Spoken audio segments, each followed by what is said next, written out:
আমরা এই প্রশাসনে এখনো সেই সমস্ত ব্যক্তিদের দেখতে পাচ্ছি যারা এই ফ্যাসিবাদী সরকারকে মদত দিয়েছে, তাদেরকে সাহায্য করেছে এবং তাদের এই হত্যাকাণ্ডের সঙ্গে তারা জড়িত দিয়েছে। তাদের চেহারা আমরা আর দেখতে চাই না। বাংলাদেশের রাজনৈতিক ইতিহাসে সবসময় ছাত্ররাই সব পরিবর্তন করে নিয়ে এসেছে, সেই 52 সাল থেকে শুরু করে 24 সাল পর্যন্ত। তাদের কাছে এই দেশের মানুষের প্রত্যাশা আকাশ চুম্বি। অযথা বল প্রয়োগ করে এমন অবস্থা তৈরি করবেন না সেখানকার প্রশাসন নষ্ট হবে। আমরা দেখলাম যে কিছু কিছু স্কুল কলেজে বাধ্য করছে রিজাইন করে শিক্ষকদেরকে চলে যাওয়া, প্রধান শিক্ষককে চলে যাওয়া। এটা তো আপনার ব্যবস্থা আছেই। আমরা আশা করেছিলাম যে প্রধান উপদেষ্টা মহোদয় তিনি একটা রোড ম্যাপ দেবেন। সেই রোড ম্যাপটা আমরা কিন্তু ফর ট্রানজিশন টু ডেমোক্রেসি, এটা আমরা কিন্তু ওনার বক্তব্যের মধ্যে পাই না।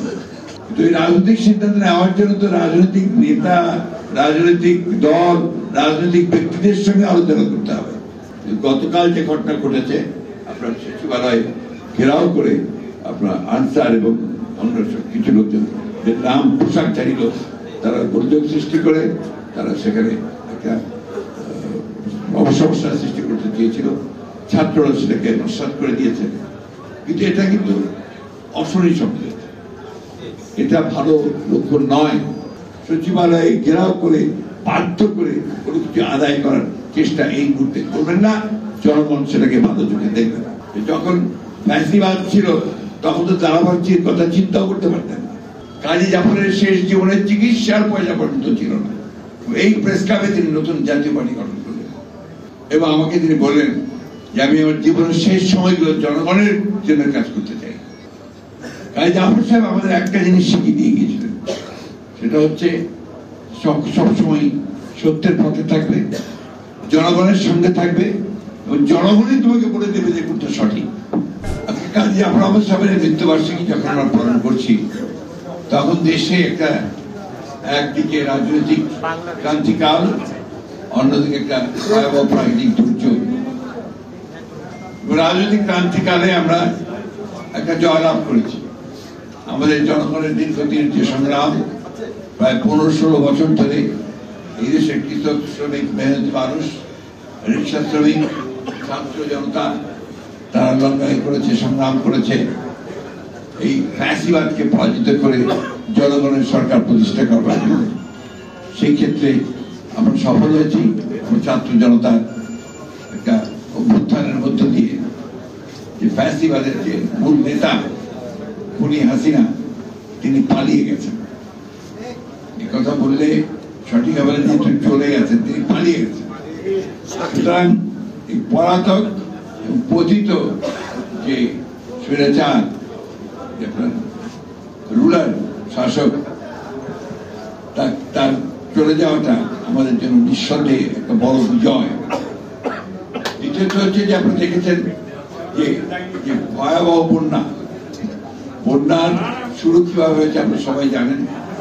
তো এই বন্যা এসছে যেভাবে, এটা আপনার নিঃসন্দেহে একটা ক্রিমিনাল অফেন্স বলে মনে করি। ভারতের যে বাঁধ খুলে দেওয়া হয়েছে, সে বাঁধ খুলে দিলে তার ভাটিতে কি অবস্থা সৃষ্টি হবে এবং আন্তর্জাতিক আইন বলে যে তাকে ভাটির দেশকে তাকে অবহিত করতে হবে, জনগণকে সচেতন করার জন্য। সেটা করা হয়নি, যার ফলে একদম পুরো অপ্রস্তুত অবস্থায় একটা ভয়াবহ পানির ঢল এসছে, যে ঢলে ভেসে গেছে বহু মানুষ, মৃত্যুবরণ করেছে অনেক মানুষ এবং তারা এখন একটা ভয়াবহ জীবনযাপন করছে, মানবতার জীবনযাপন করছে। আমি আজকের এই সভা থেকে তাদের প্রতি আমাদের পূর্ণ যে ভালোবাসা, সহমর্মিতা, সেটা আমরা ঘোষণা করছি। যারা ভেসে গেছেন, যারা বন্যায় মারা গেছেন, তাদের আত্মার মাগফিরাত কামনা করছি। যে আপনি জাতীয় পার্টি, এরশাদের জাতীয় পার্টি ছেড়ে আপনি জনগণের কাতারে আসেন আমাদের সঙ্গে। কারণ 14 আন্দোলনের আগে মনে আছে, তাই না? আমরা শুনে অবাক হবেন যে কাজী জাফর তখন যখন ম্যাডামের সাথে দেখা করতে নিয়ে যাবো রাতে গোপনে, আমি যখন যে বাসা থেকে তাকে নিয়ে যাবো সে বাসায় গেলাম, এদিকে যে এক ভদ্রলোক বসে আছেন সবার মধ্যে, তাকে আমি চিনতে পারি না। তিনি আপনার একজন অত্যন্ত বড় একজন আলেমের বেশধারী একজন ভদ্রলোক বসে আছেন, এই দাড়ি, মাথায় একটা চমৎকার টুপি, আজকান পড়া। আমি যখন গ্রাম থেকে মুচকি মুচকি হাসছেন, চিনতে পারিনি। আব্দুল্লাহ ভাই ছিল, আব্দুল্লাহ ভাইয়ের বাসায়, আব্দুল্লাহ ভাইয়ের বাসায় ওইখানে আমি বলছি ভদ্রলোক কি চিনতে পারলেন না তো? তারা আমার মেকআপ ঠিক আছে, তিনি যাবেন যেহেতু প্রকাশ্যে যাওয়া তার জন্য একেবারে নিরাপদ নয়, আমাদের জন্য নিরাপদ নয়, ওই জন্য মেকআপ নিয়েছেন। মেকআপটা নিয়েছে আবার একটা এফডিসি মেকআপ ম্যান, যে বিখ্যাত ন্যাশনাল অ্যাওয়ার্ড পাওয়া মেকআপ ম্যান। আমি কথা এই জন্য বললো যে এই ছেলের কাজ আসুন, এবং তাকে নিয়ে আমি ম্যাডামের কাছে যাই, ম্যাডাম তাকে চিনতে পারেন, উনি ভাবলেন যে আমি আবার কাকে নিয়ে আসলাম। তো যাই হোক, এভাবে শুরু হলো নতুন অধ্যায়। তিনি জাতীয় পার্টিতে থাকলেন, জাতীয় পার্টির চেষ্টা করলেন, এরশাদ সাহেব সহ আপনার এই আওয়ামী বিরোধী আন্দোলনের 14 সালে আপনার আশা নির্বাচন বর্জনের সিদ্ধান্ত নেওয়া হয়েছিল। শেষ পর্যন্ত যখন তিনি পারলেন না একেবারে, তখন মনে হয় সেই আন্দোলন, এই প্রেস ক্লাবেই এখানে তিনি নতুন জাতীয় পার্টি গঠন করলেন, এই প্রেস ক্লাবে, তাই না? এই প্রেস ক্লাবে তিনি নতুন জাতীয় পার্টি গঠন করলেন, এবং আমাকে তিনি বললেন যে আমি আমার জীবনের শেষ সময়গুলো জনগণের জন্য কাজ করতে চাই, জনগণের পক্ষে থাকতে। সারা জীবন জনপক্ষে ছিলেন তিনি, সারা জীবনই জনগণের পক্ষে ছিলেন। তার বিরুদ্ধে অনেকে অনেক রকমের বিভিন্ন প্রচারণা চালিয়েছেন। আমরা যে কাছে থেকে দেখেছি, কাজী জাফরের শেষ জীবনের চিকিৎসার পয়সা পর্যন্ত ছিল না, চিকিৎসার পয়সা ছিল না তার। সেই সৎ একনিষ্ঠ গণমানুষের নেতা, তাকে কখনো ভোলা যাবে না। আমি তাকে শ্রদ্ধা বলে স্মরণ করছি।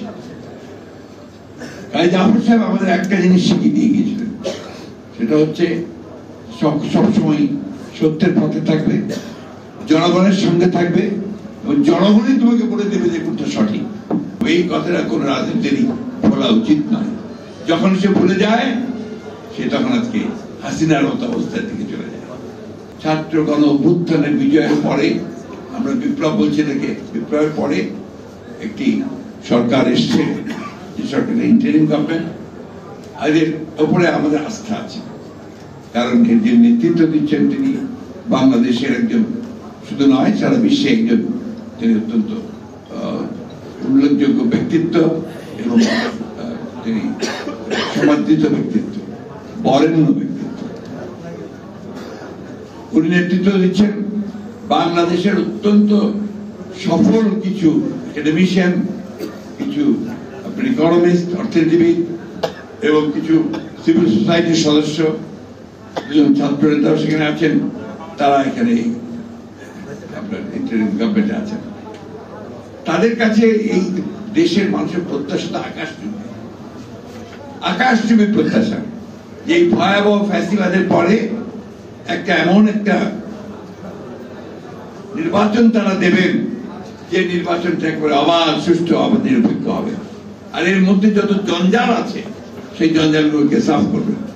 এটা তাদের কাছে আমাদের পাওয়া, তাই না? এটি তো আমরা যাচ্ছি তাদের কাছে। এতদিন খুব চিন্তিত ছিলাম যে আমরা প্রধান উপদেষ্টার কাছ থেকে কোনো কথা শুনতে পাচ্ছি না।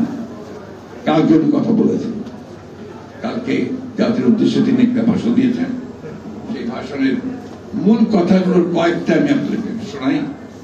তিনি বলেছেন, timing of polls a political decision. কবে নির্বাচন হবে রাজনৈতিক সিদ্ধান্ত, সঠিক, অবশ্যই রাজনৈতিক সিদ্ধান্ত হবে, কিন্তু এই রাজনৈতিক সিদ্ধান্ত নেওয়ার জন্য তো রাজনৈতিক নেতা, রাজনৈতিক দল, রাজনৈতিক ব্যক্তিদের সঙ্গে আলোচনা করতে হবে। আমি আশা করব যে আমাদের প্রধান উপদেষ্টা সেই প্রক্রিয়াটার দিকে খুব দ্রুত যাবেন, তিনি রাজনৈতিক দলগুলোর সঙ্গে কথা বলেছেন। measures to be taken so that no one can ever turn the country into a police state. কেউ যেন এটাকে পুলিশ স্টেট না বানাতে পারে, সে একটা অবস্থা আমরা তৈরি করবো। অত্যন্ত ভালো কথা। আমরা এইটাই চাচ্ছি সবসময়, যে আমরা পুলিশ স্টেটে পরিণত হতে চাই না। আমাদেরকে পুলিশ আমাদেরকে নিয়ন্ত্রণ করবে, পুলিশ আমাদেরকে বলে দেবে যে এটা করা যাবে, এটা করা যাবে না, অথবা আমাদেরকে মিথ্যা মামলা দিয়ে তুলে নিয়ে গিয়ে আমাদের কাছ থেকে টাকা নিয়ে ব্যবসা বাণিজ্য করে আমাদের সর্বনাশ করবে, আমাদের ছেলেদের গুলি করে মারবে, এটা আমরা আর দেখতে চাই। এটা যদি ওনারা উদ্যোগ নিয়ে করেন, আমাদের সর্বাত্মক সহযোগিতা তাদের প্রতি থাকবে। তিনি বলেছেন, justice to be ensured for all extrajudicial killings enforce this affairs. আমরা তো এটাই চাচ্ছি, বারবার করে বলছি যে বিচার করতেই হবে। একই সঙ্গে এটা বলছি যে আজকে এই স্বৈরাচারের বিরুদ্ধে, ফ্যাসিবাদের বিরুদ্ধে লড়াই গত 15 বছর করতে গিয়ে আমাদের প্রায় 60 লক্ষ মানুষের বিরুদ্ধে মিথ্যা মামলা হয়েছে, গায়েবী মামলা হয়েছে, সেগুলোকে অবিলম্বে তুলে ফেলতে হবে। আমরা পত্রিকায় দেখলাম যে প্রধান উপদেষ্টার মামলা চলে গেছে, উঠানো হয়েছে, আরেকজন উপদেষ্টার মামলা উঠানো হয়েছে, সাজা ছিল সেটা সাজা বাতিল করা হয়েছে। আমাদের একজন মানুষও নাই, বিএনপি বলেন, জামাত বলেন, এই আপনার আমরা এখানে যারা বসে আছি, যাদের বিরুদ্ধে মিথ্যা মামলা নাই। তো আমাদের আশা যে মামলাগুলো এইসব মানুষের 1,45,000 মামলা অবিলম্বে তুলে নিতে হবে, দাবি আছে। Police bank commission to be form for reforms, খুব ভালো কথা, আমরা এটাই চাই। অবিলম্বে পুলিশকে, কালকে সেদিন আইজিপিও বলেছেন যে পুলিশকে জনগণের পুলিশ তৈরি করা হবে এবং এটাকে একেবারে যেটা বলে যে আপনার আইডিয়াল পুলিশ তৈরি করা হবে, খুব ভালো কথা, আমরা এটাও চাই, দ্রুত চাই। তো একটা জিনিস আমি এখনো আমার ধোঁয়াশে যে অবস্থাটা সেটা পরিষ্কার হয় না, কারণ আমরা আশা করেছিলাম যে প্রধান উপদেষ্টা মহোদয় তিনি একটা রোড ম্যাপ দেবেন, সেই রোড ম্যাপটা আমরা কিন্তু ফর ট্রানজিশন টু ডেমোক্রেসি, এটা আমরা কিন্তু ওনার বক্তব্যের মধ্যে পাই না। গতকাল যে ঘটনা ঘটেছে, আপনার সচিবালয় ঘেরাও করে আপনার আনসার এবং অন্য কিছু লোকজন যে নাম পোশাকধারী লোক, তারা দুর্যোগ সৃষ্টি করে তারা সেখানে একটা সমস্যার সৃষ্টি করতে চেয়েছিল, ছাত্ররা সেটাকে নস্যাৎ করে দিয়েছে। কিন্তু এটা কিন্তু অশনি সংকেত, এটা ভালো লক্ষণ নয়।